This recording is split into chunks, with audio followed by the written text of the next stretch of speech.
Väävel, tuntud kui Swiffer, on perioodilises tabelis 16. kohal.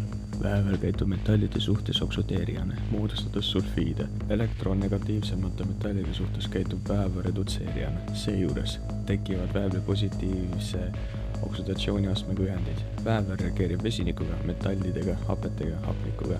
Väävel on üks esimesi mittemetalle, mida inimene on tundma ja kasuta õppinud. Ta leidub looduses nii ehedalt kui ka ühendites, eriti vulkaanilistes piirkondades. Juba antiikajal seostati väävlit tulega ja vulkaanidega. Väävli avastas Henning Brand 1639. aastal, kuid paljud arvavad, et ükski inimene ei vastuta selle leidmise eest, kuna väävlit on kasutatud ammustel aegadel alkeemia ja muude asjade tegemiseks. Tänapäeval kas seebi, püssirohu, värvi või taimemürgi jaoks. Niimoodi meile väidetakse, kuid mis tegelikult on lugu väävliga.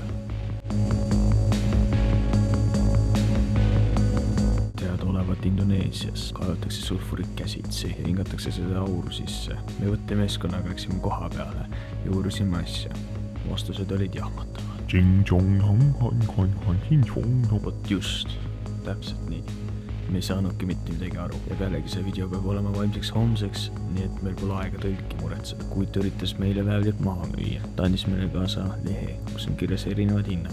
See selleks, kui meil huvitab, mis asi see väävel ikkagist on. Alustame sõnast väävel. Sõnas väävel on 6 tähte ja selles sõnas on ka täht L. Pluss sõnas väävel esineb ä ja v täht 2 korda. Seega 6 jagutub 2 võrdub 3. 3 korda 6. 3 kuute on mis number? Just, saatana number. Ja mis sõnas on tähte L 2 korda? Õige, sõnas Illuminati.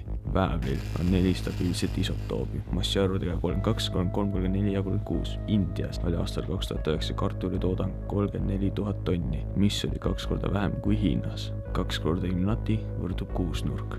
Kokkusattumus? Muurust mitte. Ja kui seda 6 nurka võõrustada väävliga, mis on tulemus? Mitte metall.